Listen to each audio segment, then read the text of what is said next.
Hi hello ನಮಸ್ಕಾರ ಅಚ್ಚರಿ ಅಶ್ವಿನಿ ಚಾನೆಲ್ಗೆ ಸ್ವಾಗತ ಸುಸ್ವಾಗತ. ಇವತ್ತಿನ ಕ್ಲಾಸಲ್ಲಿ ನಾವು ರಿಂಗ್ ನಾಟ್ನ ಯಾವ ರೀತಿ ಹಾಕೋದು ಅಂತ ಕಲ್ತ್ಕೊಳ್ಳೋಣ. ಅದ್ರ ಜೊತೆಗೆ ನಾನು ಮತ್ತೆ ಫ್ರೆಂಚ್ ನಾಟ್ ಮತ್ತೆ ಲಾಂಗ್ ಫ್ರೆಂಚ್ ನಾಟ್ನ ಮತ್ತೆ ತಿಳಿಸ್ಕೊಡ್ತೀನಿ. ಕ್ಲಾಸ್ನ ಸ್ಟಾರ್ಟ್ ಮಾಡೋಕ್ಕೂ ಮುಂಚೆ ನೀವಿನ್ನೂ ನಮ್ಮ ಚಾನೆಲ್ನ ಸಬ್ಸ್ಕ್ರೈಬ್ ಮಾಡಿಲ್ಲ ಅಂದರೆ ಸಬ್ಸ್ಕ್ರೈಬ್ ಮಾಡಿ, ಹಾಗೆ ಈ ವಿಡಿಯೋ ಇಷ್ಟ ಆದರೆ ಫ್ರೆಂಡ್ಸ್ ಆ್ಯಂಡ್ ಫ್ಯಾಮಿಲಿ ಜೊತೆ ಶೇರ್ ಮಾಡಿ. ಜೊತೆಗೆ ಪಕ್ಕದಲ್ಲೇ ಇರುವಂಥ ಬೆಲ್ ಐಕಾನ್ನ ಪ್ರೆಸ್ ಮಾಡೋದನ್ನ ಮರಿಬೇಡಿ. ನೀವು ಬೆಲ್ ಐಕಾನ್ನ ಪ್ರೆಸ್ ಮಾಡೋದ್ರಿಂದ ನಾನು ಯಾವುದೇ ಹೊಸ ವಿಡಿಯೋ ಅಪ್ಲೋಡ್ ಮಾಡಿದಾಗ ನೋಟಿಫಿಕೇಶನ್ ನಿಮಗೆ ಫಸ್ಟ್ ಬರುತ್ತೆ. ಆವಾಗ ನೀವು ಕ್ಲಾಸ್ನ ಸ್ಟಾರ್ಟ್ ಮಾಡಿ ನೋಡ್ಬೋದು. ಹಾಗಾದ್ರೆ ಬನ್ನಿ ನಾವು ಕ್ಲಾಸ್ ಸ್ಟಾರ್ಟ್ ಮಾಡೋಣ. ರಿಂಗ್ ನಾಟ್ ಅಂದ್ರೆ ಏನಪ್ಪಾ ಅಂದ್ರೆ, ಇವಾಗ ನಾವು ಫ್ರೆಂಚ್ ನಾಟ್ ಆದ್ರೆ ನಮಗೆ ಈ ರೀತಿ ಒಂದು ಡಾಟ್ ಇರುತ್ತೆ, ಡಾಟ್ ತರ ಬರುತ್ತೆ. ಅದೇ ರಿಂಗ್ ನಾಟು ಡಾಟ್ ಜೊತೆಗೆ ನಮಗೆ ಒಂದು ರಿಂಗ್ ಬರುತ್ತೆ, ಈ ರೀತಿ ಸರ್ಕಲ್ ಬರುತ್ತೆ. ಇದನ್ನೇ ನಾವು ರಿಂಗ್ ನಾಟ್ ಅಂತ ಹೇಳ್ತೀವಿ. ಇದಕ್ಕೆ ಬಂದು ತುಂಬಾನೇ ಪ್ರಾಕ್ಟೀಸ್ ಬೇಕು, ಜೊತೆಗೆ ಪೇಷನ್ಸ್ ಬೇಕು. ಯಾಕಂದ್ರೆ ಎಲ್ಲ ಪೆಟಲ್ಸ್ ಒಂದೇ ತರ ಬರಬೇಕು ಅಂದ್ರೆ ಚೆನ್ನಾಗಿ ಪ್ರಾಕ್ಟೀಸ್ ಮಾಡಬೇಕಾಗತ್ತೆ. ನಾನು ನಿಮಗೆ ಫ್ರೆಂಚ್ ನಾಟ್ನೆಲ್ಲ ಸಿಲ್ಕ್ ಥ್ರೆಡ್ ಅಲ್ಲಿ ಮಾಡೋದು ತೋರಿಸ್ಕೊಟ್ಟಿದ್ದೆ. ಇವತ್ತು ನಾನು ಝರಿ ಥ್ರೆಡ್ ಅಲ್ಲಿ ಯಾವ ರೀತಿ ಫ್ರೆಂಚ್ ನಾಟ್ ಹಾಕೋದು ಅಂತ ತಿಳಿಸ್ಕೊಡ್ತೀನಿ. ಇದಕ್ಕೆ ನಾನು 6x6 12 ಸ್ಟ್ಯಾಂಡ್ ನ ತಗೊಂಡು ನಾಟ್ ಹಾಕೊಂಡಿದ್ದೀನಿ. ನೀವು ಸೇಮ್ ಇದೇ 6x6 ಸಿಲ್ಕ್ ಥ್ರೆಡ್ ಕೂಡ ತಗೋಬಹುದು. ಬಟ್ ನೀವು ಸಿಲ್ಕ್ ಥ್ರೆಡ್ ನ ತಗೊಂಡಾಗ ಏನ್ ಮಾಡಬೇಕು ಅಂದ್ರೆ ಲೈಟ್ ಆಗಿ ಈ ರೀತಿ ಸ್ಟ್ರೆಚ್ ಮಾಡ್ಕೋಬೇಕು. ಆ ಸಿಲ್ಕ್ ಥ್ರೆಡ್ ನ ನೀಡಲ್ಗೆ ಹಾಕಿ ಗಂಟ್ ಹಾಕಾದ್ಮೇಲೆ ಈ ರೀತಿ ಸ್ಟ್ರೆಚ್ ಮಾಡ್ಕೊಂಡು ಲೈಟ್ ಆಗಿ ಈ ರೀತಿ ಟ್ವಿಸ್ಟ್ ಮಾಡ್ಕೊಳ್ಳಿ. ಟ್ವಿಸ್ಟ್ ಮಾಡ್ಕೊಂಡು ನೀವು ಫ್ರೆಂಚ್ ನಾಟ್ ಅಥವಾ long French knot ring not ನ ಹಾಕೋದ್ರಿಂದ ನಮ್ಗೆ ಎಳೆಯಾಗಿ ಬಿಡ್ಕೊಳ್ಳಲ್ಲ, ನೀಟಾಗಿ ಬರುತ್ತೆ. ಆದ್ರಿಂದ ನೋಡಿ, ನಾನಿವಾಗ ಕೆಳಗಡೆಯಿಂದ ನೀಡಲ್ನ ತಗೊಳ್ತಾ ಇದ್ದೀನಿ. ತಗೊಂಡ್ಮೇಲೆ ಲೆಫ್ಟ್ ಹ್ಯಾಂಡ್ ಅಲ್ಲಿ ನೀವು ಈ ತರ ಥ್ರೆಡ್ ನ ಇಟ್ಕೊಂಡು ಲೈಟ್ ಆಗಿ ಈ ರೀತಿ ಟ್ವಿಸ್ಟ್ ಮಾಡ್ಕೊಳ್ಳಿ. ಟ್ವಿಸ್ಟ್ ಮಾಡಿಕೊಂಡು ನೀಡಲು ಇಲ್ಲಿ ಥ್ರೆಡ್ ಇಂದ ಈ ಕಡೆಗಿದೆ ಕೆಳಗಡೆಗೆ, ಅಂದ್ರೆ ನೀಡಲ್ ಮೇಲೆ ನಾವು ದಾರನ ಈ ತರ ಒಂದು ಸುತ್ತನ ಸುತ್ತಿ ಎಲ್ಲಿಂದ ನೀಡಲ್ ತಗೊಂಡಿರ್ತೀವೋ ಅದ್ರ ಪಕ್ಕದಲ್ಲೇ ಚುಚ್ಚಬೇಕು. ಚುಚ್ಚಿ ಕೆಳಗಡೆಯಿಂದ ನೀವು ನೀಡಲ್ನ ದಾರದ ಜೊತೆ ಎಳಿತಾ ಹೋಗ್ಬೇಕು. ಬಟ್ ನೀವು ಲೆಫ್ಟ್ ಹ್ಯಾಂಡ್ ಅಲ್ಲಿ ಇಟ್ಕೊಂಡಿರೋ ದಾರನ ಗಟ್ಟಿಯಾಗಿ ಇಟ್ಕೋಬೇಕು, ಬಿಟ್ರೆ ಲೂಸ್ ಆಗ್ಬಿಡತ್ತೆ. ನೋಡಿ,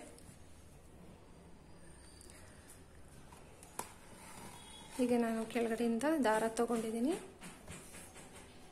ಲೆಫ್ಟ್ ಹ್ಯಾಂಡ್ ಅಲ್ಲಿ ಲೈಟ್ ಆಗಿ ಈ ರೀತಿ ಟ್ವಿಸ್ಟ್ ಮಾಡ್ಕೊಳ್ಳಿ. ಟ್ವಿಸ್ಟ್ ಮಾಡಿಕೊಂಡು ಹೀಗೆ ಒಂದು ಸುತ್ತು, ಈ ಕಡೆ ನೀಡಲ್ ಇದೆ, ನೀಡಲ್ ಮೇಲಕ್ಕೆ ನಾವು ದಾರನ ಈ ತರ ಸುತ್ತಿ ಎಲ್ಲಿಂದ ಚುಚ್ಚಿರ್ತೀವೋ ಅದ್ರ ಪಕ್ಕದಲ್ಲೇ ಚುಚ್ಚಬೇಕು.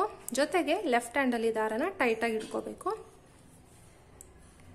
ಟೈಟ್ ಆಗಿ ಇಟ್ಕೊಂಡು ಹೀಗೆ ಕೆಳಗಡೆಯಿಂದ ನಾವು ಪುಲ್ ಮಾಡ್ತಾ ಹೋಗ್ಬೇಕು. ಕೊನೆವರೆಗೂ ಲೆಫ್ಟ್ ಹ್ಯಾಂಡ್ ಅಲ್ಲಿರೋ ದಾರನ ಬಿಡಬಾರ್ದು. ಇದನ್ನೇ ನಾವು ಫ್ರೆಂಚ್ ನಾಟ್ ಅಂತ ಹೇಳ್ತೀವಿ. ಅದೇ ತರ long French knot. Long French knot ಮತ್ತೆ ಫ್ರೆಂಚ್ ನಾಟ್ ಅಂತಾನೆ ನಾನು ಸಪರೇಟ್ ವಿಡಿಯೋ ಮಾಡಿ ಕ್ಲಾಸಲ್ಲಿ ಅಪ್ಲೋಡ್ ಮಾಡಿದ್ದೀನಿ. ನಿಮಗೆ ಇದ್ರ ಬಗ್ಗೆ ಇನ್ನೂ ಕಂಪ್ಲೀಟ್ ಡೀಟೇಲ್ಸ್ ಬೇಕು ಅಂದ್ರೆ ನೀವು ಆ ಕ್ಲಾಸಲ್ಲಿ ಚೆಕ್ ಮಾಡಬಹುದು. ಈಗ ನಾನು ಲಾಂಗ್ ಫ್ರೆಂಚ್ ನಾಟ್ ಹಾಕ್ತಿದ್ದೀನಿ. ಲಾಂಗ್ ಫ್ರೆಂಚ್ ನಾಟ್ ಯಾವಾಗಲೂ ನಮ್ಗೆ ಎಷ್ಟು ಲೆಂತ್ ಬೇಕೋ ಅಷ್ಟು ಲೆಂತ್ಗೆ ಹಾಕೋದ್ರಿಂದನೇ ಲಾಂಗ್ ಫ್ರೆಂಚ್ ನಾಟ್ ಅಂತ ಹೇಳ್ತೀವಿ. ಇದನ್ನು ಅದೇ ತರ ನಾನು ನೀಡಲ್ ಮೇಲೆ ದಾರನ ಸುತ್ತಿ ಇವಾಗ ಇಲ್ಲಿವರೆಗೂ ಬೇಕಲ್ವಾ, ನಾನು ಇಲ್ಲಿವರೆಗೂ ನಾನು ಚುಚ್ಚುತ್ತಾ ಇದ್ದೀನಿ. ಈ ರೀತಿ ಚುಚ್ಚಿ ಲೆಫ್ಟ್ ಹ್ಯಾಂಡಲ್ ದಾರ ಟೈಟ್ ಆಗಿ ಇಟ್ಕೊಳ್ಳಿ. ಅಂದ್ರೆ ನಮಗೆ ಈ ನಾಟ್ ಬಂದು ಲಾಂಗ್ ಆಗಿ ಇಷ್ಟುದ್ದ ಲೆಂತ್ ಬಂದು ಆಮೇಲೆ ಇಲ್ಲಿ ನಾಟ್ ಬರೋದ್ರಿಂದ ನಾವು ಇದನ್ನ ಲಾಂಗ್ ಫ್ರೆಂಚ್ ನಾಟ್ ಅಂತಾನು ಹೇಳ್ತೀವಿ. ಅಂದ್ರೆ ಲವಂಗ ಸ್ಟಿಚ್. ಇದು ನೋಡೋದಕ್ಕೆ ಸ್ವಲ್ಪ ಲವಂಗದ ತರ ಕಾಣ್ತದೆ, ಕ್ಲೋವ್ ಸ್ಟಿಚ್ ಅಂತಾನು ಹೇಳ್ತಾರೆ.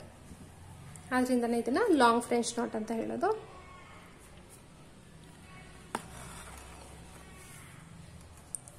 ಮತ್ತೆ ಅದೇ ತರ ಸೂಜಿ ಮೇಲೆ ದಾರನ ಸುತ್ತಿ ನಾವು ಎಲ್ಲಿ ಬೇಕೋ ಅಲ್ಲಿ ಚುಚ್ಚಬೇಕು.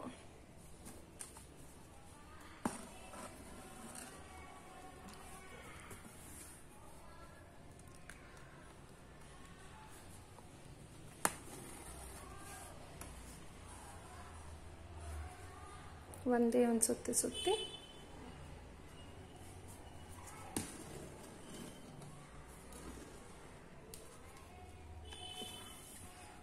ಗೊತ್ತಾಯ್ತಲ್ಲ. ಇದು ಲಾಂಗ್ ಫ್ರೆಂಚ್ ನಾಟ್, ಇದು ಫ್ರೆಂಚ್ ನಾಟ್. ಇದೇ ತರ ನಾವು ರಿಂಗ್ ನಾಟ್ನ ರಿಂಗ್ ನಾಟ್ನ ಯಾವ ರೀತಿ ಹಾಕೋದಪ್ಪ ಅಂದರೆ, ನೀವು ಇವಾಗ ಇದನ್ನ ಒಂದು ಬುಟ್ಟಾಸ್ ಆಗಿ ಯೂಸ್ ಮಾಡಿದ್ರೆ ಅಥವಾ ಫ್ಲವರ್ ಅಲ್ಲಿ ಒಳಗಡೆ ಫಿಲ್ಲಿಂಗ್ ಆಗಿ ಮಾಡಿದ್ರೆ ಈ ರೀತಿ ಸರ್ಕಲ್ ಇರುತ್ತಲ್ಲ, ಫಸ್ಟ್ ಈ ಔಟರ್ ಲೇಯರ್ನ ನೀವು ಫಸ್ಟ್ ರಿಂಗ್ ನಾಟ್ ಇಂದ ಫಿಲ್ ಮಾಡಬೇಕು. ಮತ್ತೆ ಅದಾದ್ಮೇಲೆ ಒಳಗಡೆ ಇನ್ನೊಂದ್ಸಲ ಫಿಲ್ ಮಾಡಿ ಮಿಡಲ್ ಅಲ್ಲಿ ಬೀಡ್ಸ್ ಅಥವಾ ಸ್ಟೋನ್ ನ ಅಂಟಿಸಬಹುದು.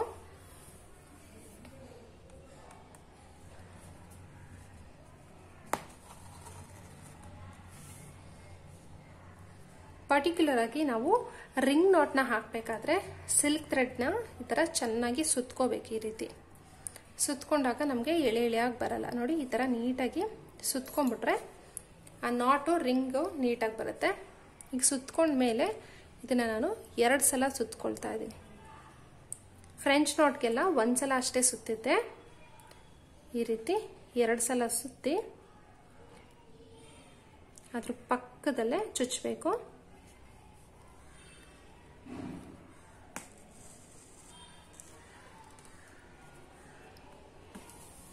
ನೋಡಿ, ನಮಗೆ ಒಂದು ನಾಟ್ ಜೊತೆಗೆ ರಿಂಗ್ ಬಂದಿದೆ. ಇದನ್ನೇ ನಾವು ರಿಂಗ್ ನಾಟ್ ಅಂತ ಹೇಳ್ತೀವಿ.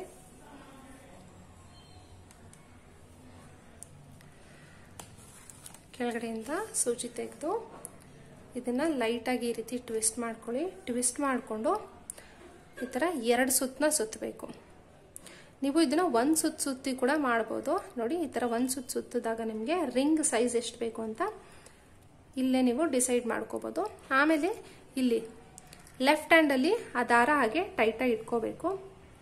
ಇಟ್ಕೊಂಡು ನೀವು ಕೆಳಗಡೆಯಿಂದ ಪುಲ್ ಮಾಡ್ತಾ ಹೋದ್ರೂ ನಮಗೆ ರಿಂಗ್ ನಾಟ್ ಬರುತ್ತೆ. ನೋಡಿ, ಇದಕ್ಕೂ ಡಿಫ್ರೆನ್ಸ್ ಏನಪ್ಪಾ ಅಂದ್ರೆ, ಇದರಲ್ಲಿ ನಮಗೆ ರಿಂಗ್ ಒಳಗಡೆ ಇನ್ನೊಂದು ರಿಂಗ್ ಬಂದಿರೋ ತರ ಇರುತ್ತೆ. ಇದರಲ್ಲಿ ಜಸ್ಟ್ ನಾಟ್ ಮತ್ತೆ ರಿಂಗ್ ಅಷ್ಟೇ ಇರುತ್ತೆ.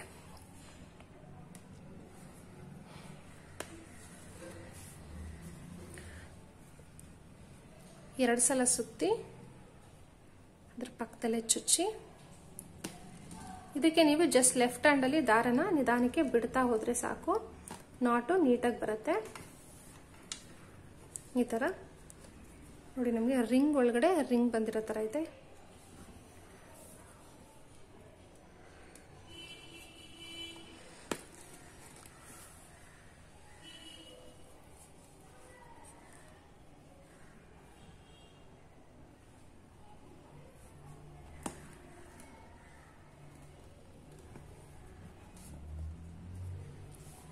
ಗೊತ್ತಾಗಿತ್ತಲ್ಲ, ಇದೇ French knot. Ring French knot, French knot ಮತ್ತೆ ಲಾಂಗ್ ಫ್ರೆಂಚ್ ನಾಟ್. ಗೊತ್ತಾಗಿದೆ ಅಲ್ಲ. ಇವತ್ತಿನ ಕ್ಲಾಸಲ್ಲಿ ನಾವು 3 ಸ್ಟಿಚಸ್ ನ ಕಲ್ತ್ಕೊಂಡಿದ್ದೀವಿ. ರಿಂಗ್ ನಾಟ್, ಫ್ರೆಂಚ್ ನಾಟ್ ಮತ್ತೆ long French knot. Long French ನಾಟ್ಗೆ ನೀವು ಬೇಕಾದ್ರೆ ಈ ರೀತಿ ಚಮ್ಕೀಸ್ನ, ಸೀಕ್ವೆನ್ಸ್ನ ಕೂಡ ಯೂಸ್ ಮಾಡಬಹುದು. ನೋಡಿ, ನಾವು ಫ್ರೆಂಚ್ ನಾಟ್ ಹಾಕಿದ್ರೆ ಈ ತರ ಯಾವುದೇ ತರ ಬೇಸ್ ಫ್ಯಾಬ್ರಿಕ್ ಕಾಣಿಸ್ತಾ ಇರೋ ತರ ಫುಲ್ಲು ಕ್ಲೋಸ್ ಆಗಿ ಹಾಕಬೇಕು. ಆವಾಗಲೇ ಅದು ತುಂಬಾ ಚೆನ್ನಾಗಿ ಕಾಣಿಸೋದು. ಅದೇ ತರ ರಿಂಗ್ ನಾಟ್ ಅಲ್ಲಿ 2 ತರ ಹೇಳ್ಕೊಟ್ಟಿದ್ದೀನಿ. ನಾವು ಡಬಲ್ ಟೈಮ್ ಟ್ವಿಸ್ಟ್ ಮಾಡಿದ್ರೆ ಒಂದು ರಿಂಗ್ ಒಳಗಡೆ ಇನ್ನೊಂದು ರಿಂಗ್ ಬರೋ ತರ ಇರುತ್ತೆ. ಅದೇ ಒಂದ್ಸಲ ನಾವು ಟ್ವಿಸ್ಟ್ ಮಾಡಿ ನಾಟ್ ಹಾಕಿದ್ರೆ ಒಂದು ನಾಟ್ ಒಳಗಡೆ ನಾಟ್ ಜೊತೆಗೆ ಒಂದು ರಿಂಗ್ ಅಷ್ಟೇ ಬರುತ್ತೆ. ಅದನ್ನೇ ನಾವು ರಿಂಗ್ ನಾಟ್ ಅಂತ ಹೇಳ್ತೀವಿ. ರಿಂಗ್ ನಾಟ್ನು ಅಷ್ಟೇ ಚೆನ್ನಾಗಿ ಪ್ರಾಕ್ಟೀಸ್ ಮಾಡಿ. ಇದು ತುಂಬಾನೇ ಪ್ರಾಕ್ಟೀಸ್ ಬೇಕು ಈ ಪರ್ಟಿಕ್ಯುಲರ್ ಸ್ಟಿಚ್ಗೆ. ಪ್ರಾಕ್ಟೀಸ್ ಮಾಡಿಬಿಟ್ರೆ ಈಸಿ ಆಗುತ್ತೆ. ಎಲ್ಲ ಪೆಟಲ್ಸು ಒಂದು ಈವನ್ ಆಗಿ ಬರುತ್ತೆ. ಇದರಲ್ಲಿ ನಾನು ಜರಿ ಥ್ರೆಡ್ ಯೂಸ್ ಮಾಡಿರೋದ್ರಿಂದ ಇದು ಅಷ್ಟು ನೀಟಾಗಿ ಕಾಣಿಸ್ತಿಲ್ಲ. ಬಟ್ ನೀವು ಸಿಲ್ಕ್ ಥ್ರೆಡ್ ಯೂಸ್ ಮಾಡಿದ್ರೆ ತುಂಬ ಚೆನ್ನಾಗಿ ಬರುತ್ತೆ. ಚೆನ್ನಾಗಿ ಪ್ರಾಕ್ಟೀಸ್ ಮಾಡಿ. ಏನಾದರೂ ಡೌಟ್ ಇದ್ರೆ ಕಮೆಂಟ್ ಸೆಕ್ಷನಲ್ಲಿ ಕಮೆಂಟ್ ಮಾಡಿ. ನಾನು ನಿಮ್ಮ ಡೌಟ್ನ ಕ್ಲಾರಿಫೈ ಮಾಡ್ತೀನಿ. ಮತ್ತೆ ನಾವು ನೆಕ್ಸ್ಟ್ ಕ್ಲಾಸಲ್ಲಿ ಮೀಟ್ ಮಾಡೋಣ. Thank you very much and bye.